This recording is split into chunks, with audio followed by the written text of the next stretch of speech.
This is Gabby Ray Talker here to present part 3 of my video series titled The Mark of the Beast. My real life experience and my interpretation about it. If you did not see video 1 and 2 of this Mark of the Beast video series, I suggest that you watch the first 2 before proceeding with this video. So let's get started. According to my research, it appears that the Sabaeans influenced certain practices in Islamic culture. What I found most interesting in my crescent moon research is that in the time of Ramadan, they await for the sight of the crescent moon. Well known to the Sabaeans, who played an important role in crescent moon use. Besides the Sabaeans of ancient Arabia, the crescent moon symbol has also been found in Asia as a symbol of moon worship. For instance, the crescent moon is important for Hindus because all major Hindu gods and goddesses have crescent moons on their heads. One of their major moon goddesses is called Chandra. Those that worship her also worship the crescent one day a month and have festivals at full moon sightings. Another group of people in Asia where moon worship can be found is in China. There, a certain people exist that worship a moon goddess called Chang'e at a full moon. In the 8th lunar month, they place pastries on an altar and expect beauty in return. The crescent is used to identify the deity. Let's pause for a brief recap on those that use the crescent moon in moon worship. First, I covered the Sabaeans, who use the crescent moon and have massively influenced others in their worship practices, especially with their observance of the crescent moon at Ramadan, and this started in Arabia. Then I covered 2 of the major moon gods in Asia. In Asian moon worship, it's recorded for the Hindus that once a month during a full moon, they go to the temple and say a prayer, have a festival. For the Chinese god or goddess of moon worship, that group goes to the altar once every 8th lunar moon and offer prayer and pastries. Now, in terms of my research of the crescent moon, I would say the Sabaeans present a stronger influence in the use of the crescent moon symbol in their extensive moon worship practices when comparing Asia with Arabia. Moving on to other parts of the world, when I researched crescent moon use in various cultures, it seemed to have been used, but not really having a clear meaning of its use. For example, the Romans used the crescent on their coins and in their artwork, but it was not really clear if they worshipped the moon. And in Macedonia, the crescent was featured on their coins too, but they weren't really known to be moon worshippers. Some people believe that the crescent has always been associated with Islam since the day it was found. But this is not the case. The early Muslim community did not have a symbol during the time of their prophet Muhammad. It wasn't until the rise of the Ottoman Empire that the crescent moon and star became affiliated with the Muslim world. In 1453, the Muslim Ottoman Empire conquered the Roman Empire.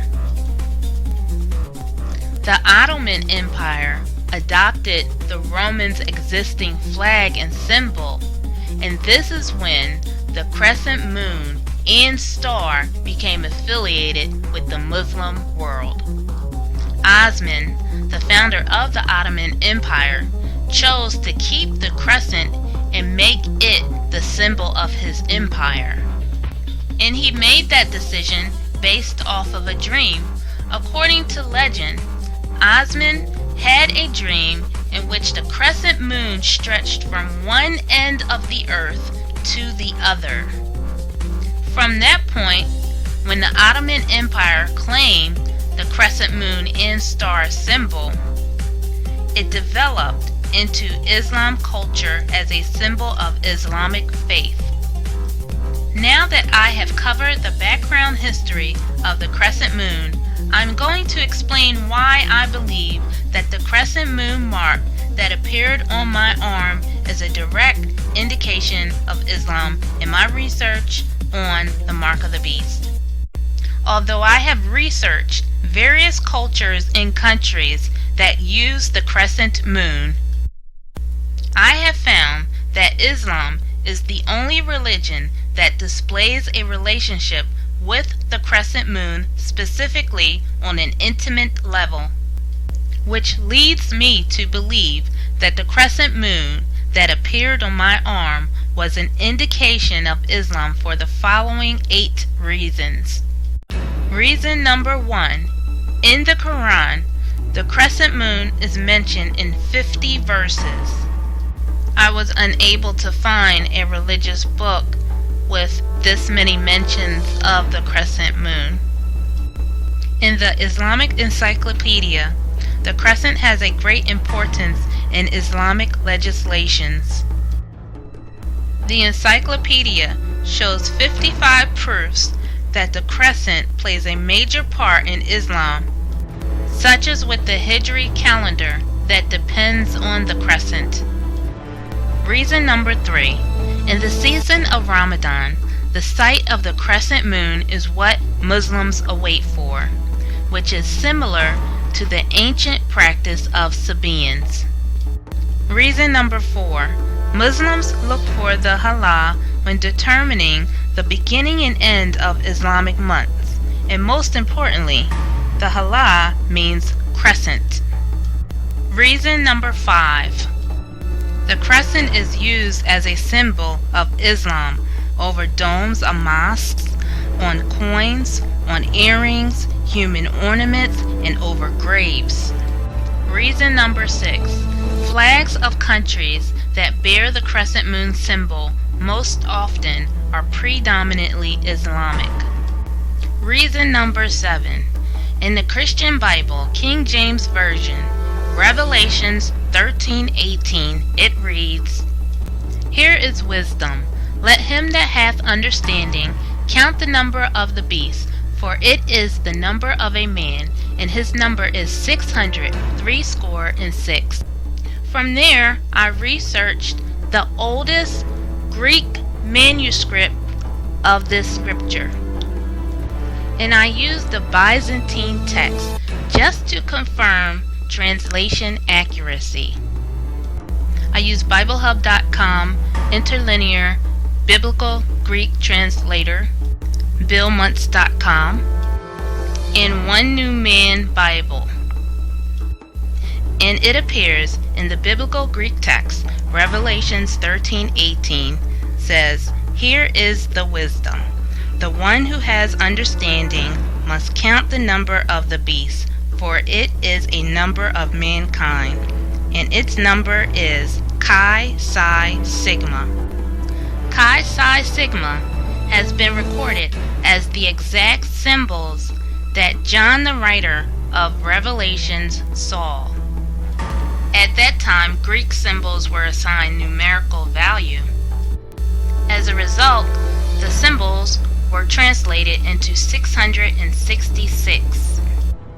According to Walid Shoebat, author of God's War on Terror, he says according to the codexes of ancient Bible manuscripts, the number 666 is not present, but what is present are symbols.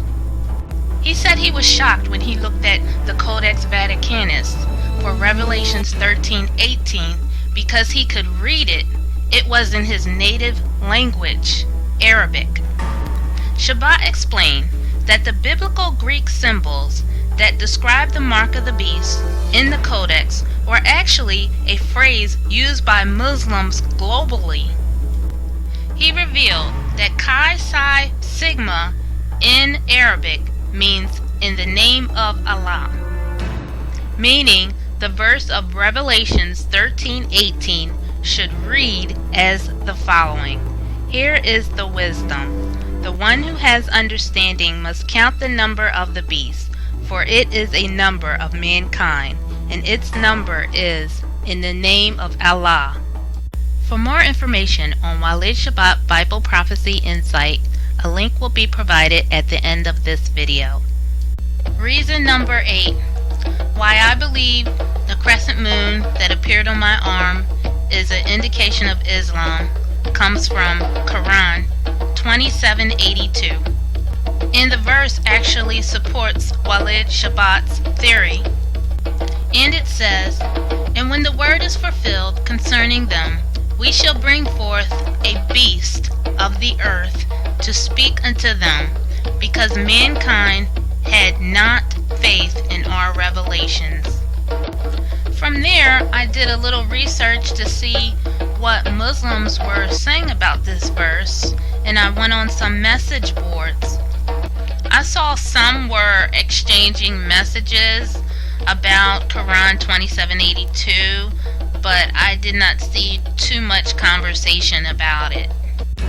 In my conclusion, in the mark of the beast research and what the crescent moon symbol was that appeared on my arm, and with my reasons presented, I interpret it to be a direct indication of Islam. Although some of my Muslim friends interpret the crescent that appeared on my arm as a sign that Allah is calling me. On that note, I conclude my crescent moon experience as a subject of debate. This is Gabby Ray Talker. Come join me on my social networks and at www.isoclassifieds.com. Thanks for watching. Bye-bye.